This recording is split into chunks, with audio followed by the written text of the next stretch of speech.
Hello students, आज मैं आपके लिए इम्पॉर्टेंट क्वेश्चंस डिस्कस करूंगी किसके चैप्टर 15 बायोडायवर्सिटी के।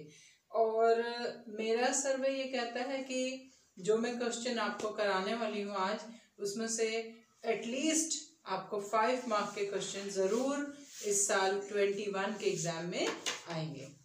तो आज मैं करा रही हूँ आपको important questions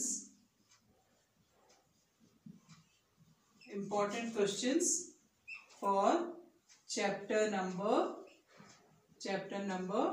15, that is biodiversity and conservation। चलिए, अब फर्स्ट क्वेश्चन मैं आपके लिए क्वेश्चन लिख रही हूँ और साथ साथ मैं आपको ये भी बताऊंगी कि इन क्वेश्चंस के आपको आंसर्स कैसे करने हैं। तो मैंने आपके लिए एक सर्वे करा और फ्रॉम लास्ट 10 years और वर्कआउट करा कि ये question is likely to come in board exam. तो इन क्वेश्चन को बहुत ज़रूरी ध्यान से पढ़िए, ये एक मोस्ट इम्पॉर्टेंट क्वेश्चन है। तो क्वेश्चन है आपका, पहले मैं आपके लिए ग्राफ बना दूं। दिस इज, अब आप समझ गए होंगे, area and this is question number 1, species richness, fine, and this is A, B. The first part of the question is in the given graph, study and observe the given graph, and the question is, ठीक है, question 1 है, name the scientist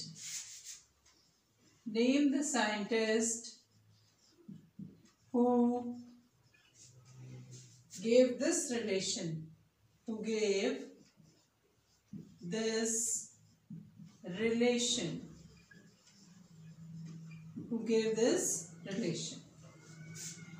and write his observation,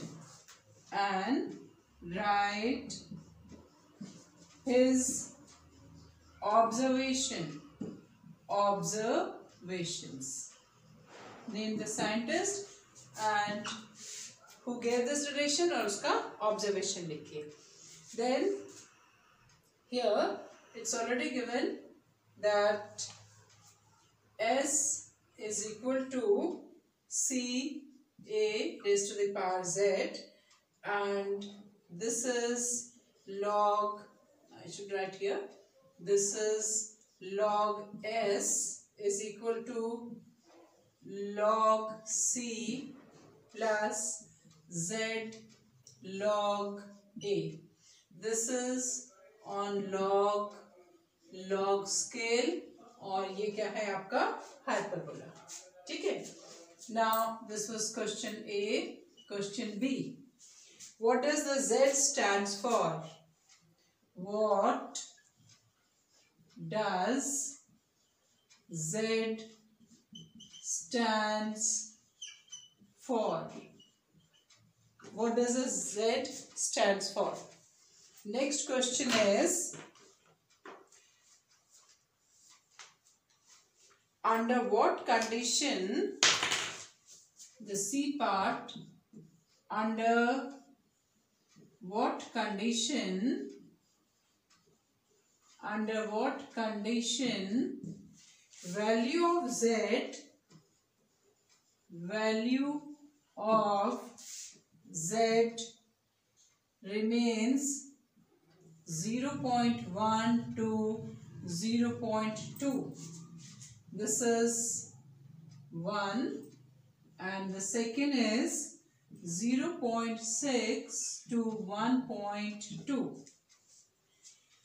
Now the C part of the question is, when would the slope of the line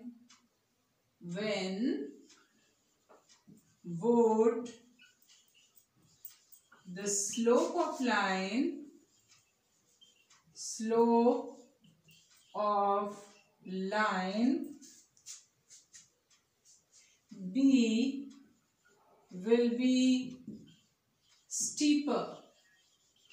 कौन सी condition में ये steep हो जाएगी?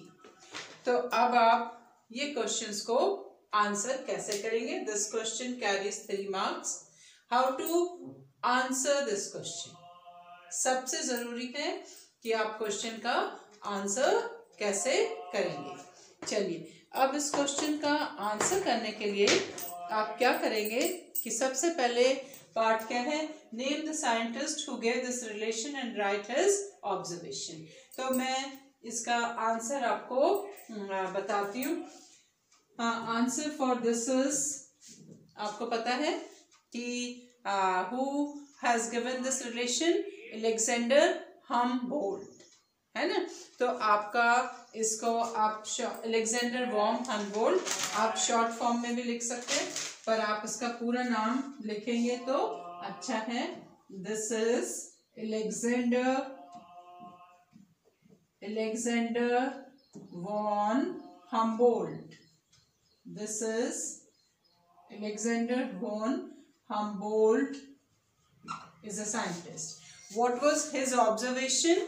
उसकी क्या ऑब्जर्वेशन थी?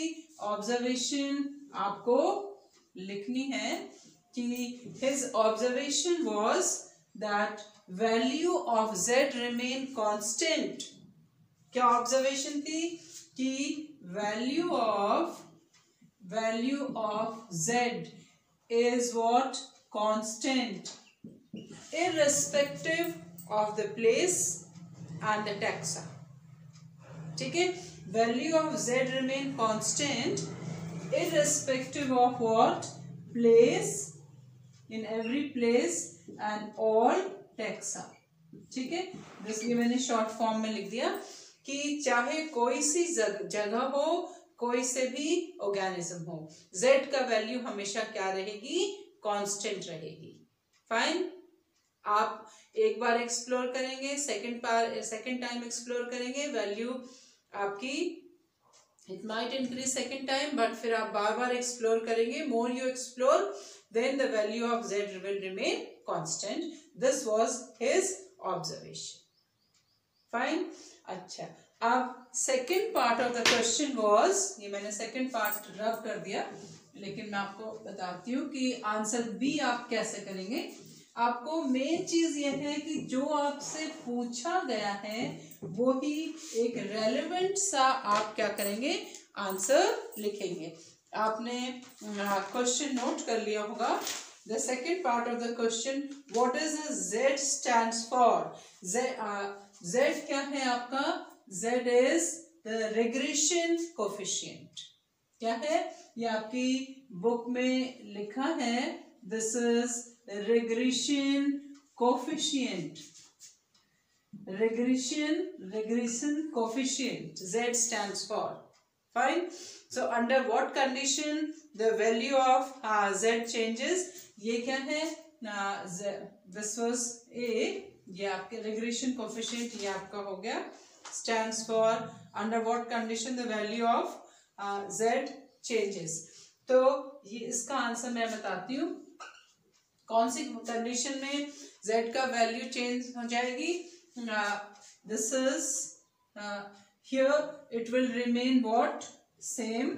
और सेकंड कंडीशन में when exploring area becomes very large. जब आपका एक्सप्लोर्ड एरिया, ये बी कंडीशन में, दिस विल रिमेन सेम, तो इसका आप आंसर लिखेंगे condition B. The value of z is changing because the explored area is very large, such as a continent. इसका आप एग्जाम्पल दे सकते हैं. फ्रूगीवोरस बर्ड में z का वैल्यू क्या है? It ranges from 0.6 to 1.2. ठीक है. और जब आपका एरिया बढ़ जाएगा तो z का वैल्यू क्या हो जाएगी? चेंज हो जाएगी. ठीक है. Then what would be the slope of the B? when would the slope of the B line be steeper? फिर steep का मतलब समझते हैं कि ये कब इसका वैल्यू जो है स्टीप हो जाएगी. फिर again when what the area becomes what area becomes larger. जब हमारा एक्सप्लोर एरिया क्या हो गया, ज्यादा हो गया, बहुत बड़ा एक्सप्लोर एरिया होगा तो जेड का वैल्यू क्या हो जाएगी आपकी, ज्यादा हो जाएगी और line will be more steeper. Fine. So this is how you are suppose to answer. आपको आंसर करने के लिए बिल्कुल टू द पॉइंट आंसर करना है और आपको क्वेश्चन को ध्यान से पढ़ना है. देखो नॉर्मली क्वेश्चन इसमें दिया है, आपको पता है कि ये हाइपरबोला है, ये लॉग स्केल में है, आपको ये सी जेड ए कुछ नहीं पूछा है. Sometime they ask you see Z a hyperbolic और sometime they might ask you कि इनके इक्वेशन लिखो.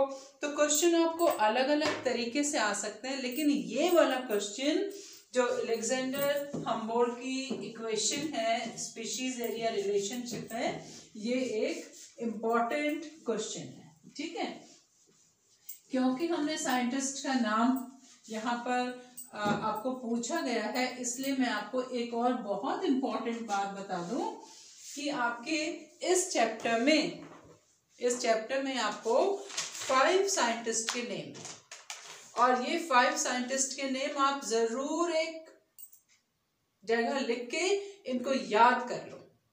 ठीक है, और मैं आपको क्वेश्चन दे देती हूँ कि what are the contribution of the following scientist in relation to what biodiversity.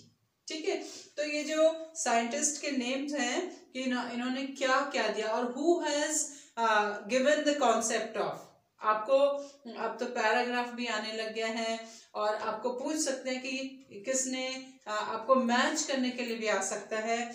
तो मैं आपके लिए एक बहुत important, this is very very important contribution मैं आपके लिए लिख देती हूँ. देखो सबसे पहला क्या है आपका, एडवर्ड विल्सन. ये नाम खूब आपको एग्जाम में आता है, एडवर्ड विल्सन, और इसका शॉर्ट फॉर्म. ठीक है, आप इसको मैच भी कर सकते हैं. इसने क्या दिया कि लेवल ऑफ बायोडाइवर्सिटी, बायोडाइवर्सिटी के लेवल. ठीक है, इन्होंने ही बायोडाइवर्सिटी टर्म को पॉपुलराइज करा था और इसके डिफरेंट लेवल दिए, जेनेटिक, इकोलॉजिकल, स्पीशीज. फाइन. अच्छा, सेकंड आता है आपका, this is Robert may. Robert मे ने क्या करा था, एस्टिमेट करा था ग्लोबल बायोडाइवर्सिटी का. So he has given global biodiversity estimation, global biodiversity estimation. फिर आते हैं आपके, this is C, David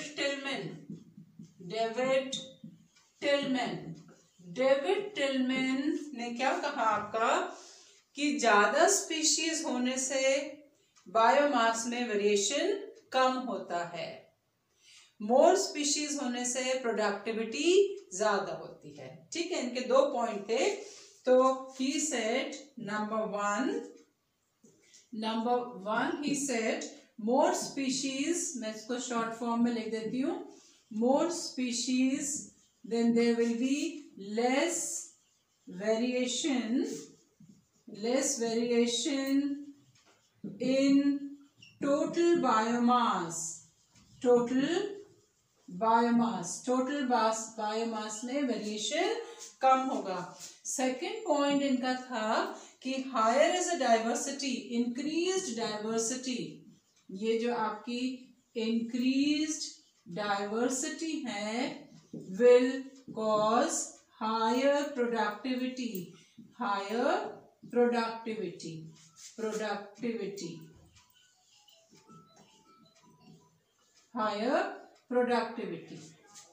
Fine. And last, this is this next scientist is what? Paul, ये आपको अगर लर्न नहीं है तो आप कर लेना. This is Paul Erich, and he has given the concept of कि की स्पीशीज के लॉस होने से क्या होगा? there will be a threat to the diversity. He said extinction of key species will be a threat to the biodiversity, will be a threat. Extension of key species will be a threat. Fine.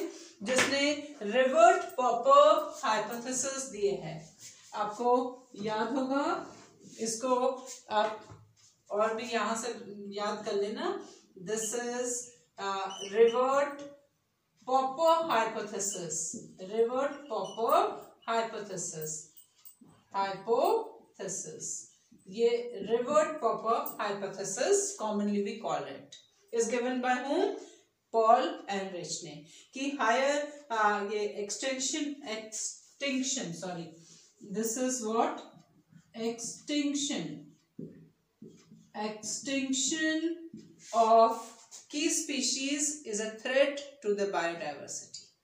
अगर normal species का extinction हो गया तो threat नहीं होता, लेकिन की species के एक्सटिंक्ट होने से there is more threat. Fine. तो ये पॉल एनरिच की हाइपोथेसिस थी, इसको हम रिवर्ट पॉपर हाइपोथेसिस कहते हैं. Now the last of all, this is E. अभी मैंने आपको बताया था, this is Alexander von Humboldt. This is Alexander von Humboldt has given a species area relationship. Species area relationship. तो ये आप बहुत ही इम्पोर्टेंट मानकर लर्न कर लेना. ये बहुत एक इम्पोर्टेंट पॉइंट है इस चैप्टर का. फाइन. चलिए अब मैं आपको एक, देखिए मैंने आपको दो बहुत इम्पोर्टेंट कॉन्सेप्ट बता दिए हैं, ये क्वेश्चंस बता दिए हैं. आप एटलीस्ट 99% ये मान लेना कि इसमें से क्वेश्चन आएगा 2021 के एग्जाम में. चलिए अब हम नेक्स्ट क्वेश्चन करते हैं. यूँ तो मैंने बहुत सारे क्वेश्चन लिखे हैं, बट ये क्वेश्चन जो है ये this is a simple question लेकिन इम्पॉर्टेंट है. 3 मार्क्स का क्वेश्चन है. What is ex situ conservation, how it is different from in Situ. बहुत सिंपल क्वेश्चन है बट इम्पॉर्टेंट है. This is question is what is ex situ conservation, how is it different from in situ conservation.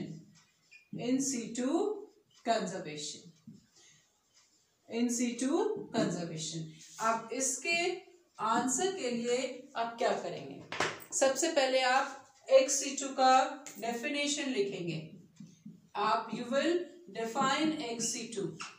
मैं आपको answer लिखना सिखा रही हूँ कि कंजर्वेशन विच इज, बिकॉज आपसे पहले एक्स सिटू पूछा है तो आप एक्स सिटू पूछेंगे.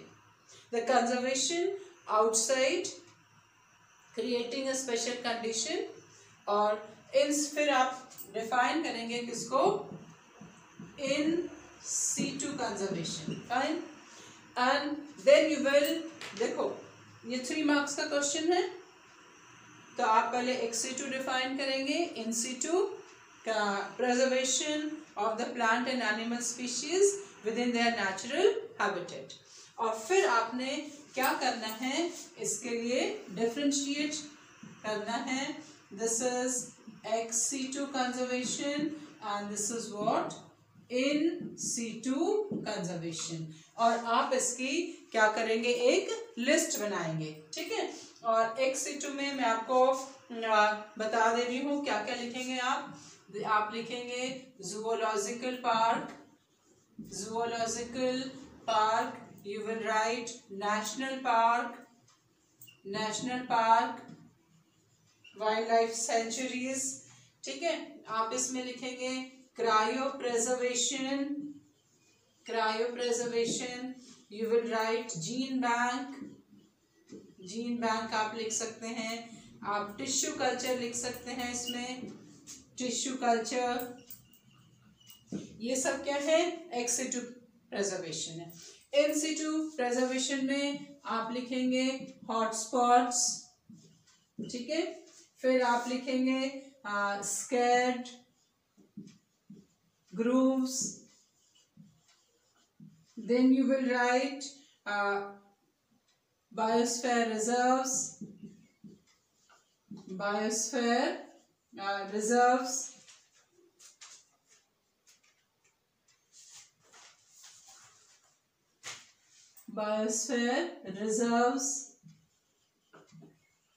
then you have wildlife sanctuaries,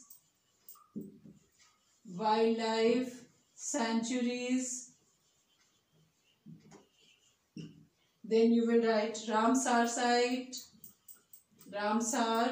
sites, और आपने इनके लिए you have to what make a small आप इन सब के बारे में एक एक लाइन लिख देंगे, ठीक है। तो ये आपका आंसर हो जाएगा। अब मैं आपको एक क्वेश्चन बताती हूँ, that is based on the topic conservation. तो हमने ये कर लिया, that is causes of loss of biodiversity. देखो causes of loss of biodiversity जो है आपका, वैसे तो बहुत इजी टॉपिक है, बट देखो एग्जाम में कुछ ना कुछ क्वेश्चन तो आएगा ही। तो इसके लिए आपको एक क्वेश्चन है, मैं क्वेश्चन का लैंग्वेज आपके लिए लिख रही हूँ और इसको आप इंपॉर्टेंट मार्क कर लेना, ठीक है। क्वेश्चन है mutualist tend to, the question is mutualist tend to co-evolve and co-extinct. Co-evolve and co-extinct is the major cause of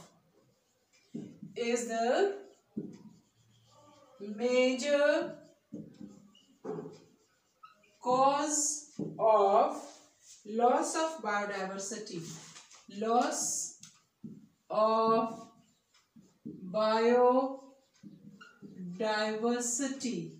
ये क्वेश्चन का वेटेज 2 मार्क्स का है, not much.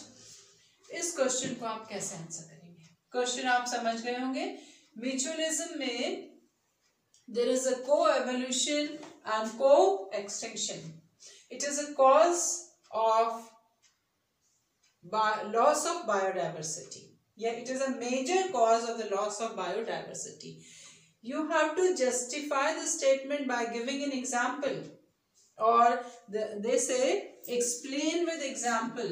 This is explain with example. तो आप इसमें क्या करेंगे, आप एग्जाम्पल दीजिए। किसका? वास्प है ना, and pollinators, wasp and fig. आपको पता है ना कि फिग जो है, फिग के फ्लावर में वास्प क्या करता है, एग ले कर सकता है। You can also give example of yucca plant and moth. They can not complete their life cycle without each other, है ना। You can give example of yucca plant, आपकी बुक में लिखा है ये yucca plant and moth. Fine.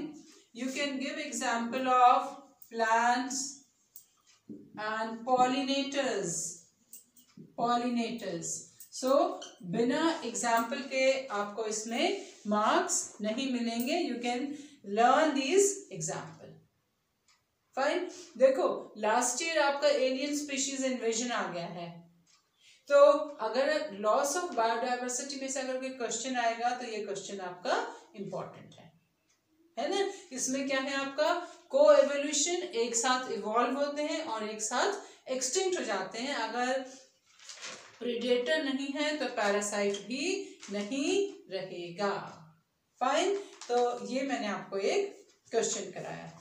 अब मैं आपको एक बहुत सिंपल सा क्वेश्चन कराती हूँ. ये रॉबर्ट मे के एस्टिमेशन के ऊपर बेस है, और रॉबर्ट मे का एस्टिमेशन आपको पता है, उसने पाई चार्ट भी आपकी बुक में दिए हुए हैं. अकॉर्डिंग टू द रॉबर्ट मेज एस्टिमेशन. तो पहले मैं आपके लिए एक पाई चार्ट बना. ठीक है. This is again an important question. तो ये आपका एक पाई चार्ट है. Fine. And in this pie chart you have what? Fine. ये मैंने इसको थोड़ा सा क्या कर दिया. So this is 1 2 3 4 and they say that these are the ferns and the alien species. This is what? Angiosperm. ये आ गए आपके angiosperm. The question says identify. This question says identify and label. Identify the labeled parts 1 2 3 and 4. Fine. Then next question is what is a drawback of the given estimation. ये छोटा सा question है 2 marks का. This is part A. Part B. What is the drawback of given estimation. तो सबसे पहले तो आप ये जान लें कि what is this. ये क्या है? It's a global estimation of biodiversity of plants. है ना.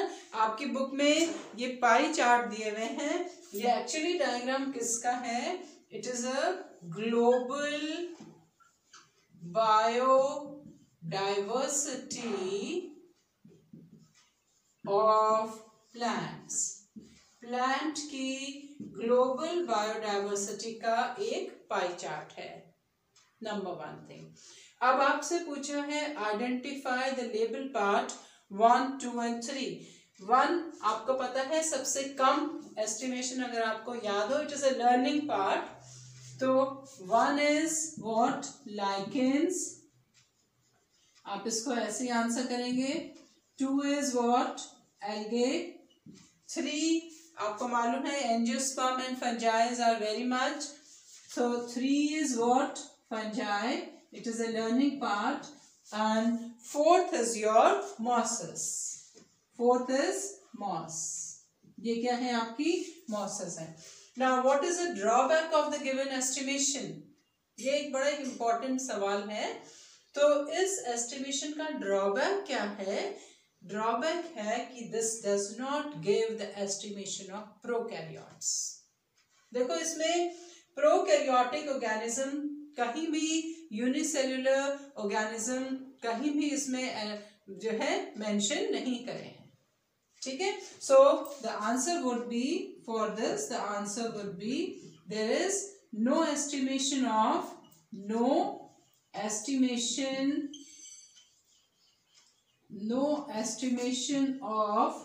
prokaryotes. Prokaryotes is given. ठीक है. जबकि ये global biodiversity is given by Robert मे, लेकिन इसमें प्रोकैरियोटिक ऑर्गेनिज्म का कहीं भी एस्टिमेशन नहीं है. सो वी कांट से कि this is a correct biodiversity. ये करेक्ट बायोडाइवर्सिटी का एस्टिमेशन नहीं है. तो मैंने आपको इस चैप्टर के बहुत इंपॉर्टेंट क्वेश्चंस करा दिए हैं. आप इनको जरूर रिवाइज करिए. अगर आपको कोई डाउट हो तो आप कमेंट सेक्शन में लिख सकते हैं. Thank you. Have a nice time. Wait for my next video.